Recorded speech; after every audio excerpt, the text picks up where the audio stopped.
Hello everyone and welcome back to another video from Crazy Gamer.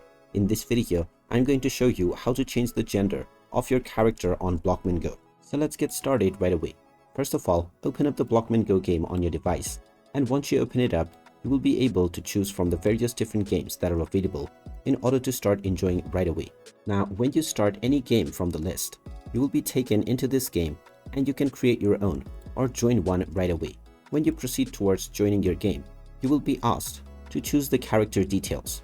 Now, if you wish to change your gender, tap on the gear icon at the top left corner and you will now see the reset character button.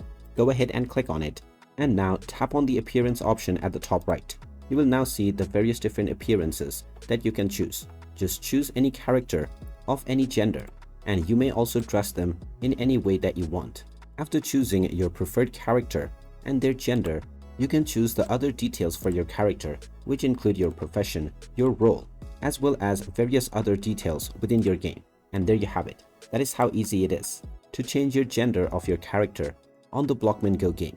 If you find this video helpful, make sure you hit that like button and subscribe to our channel if you haven't done so already. Also ring that notification bell to never miss another update from us.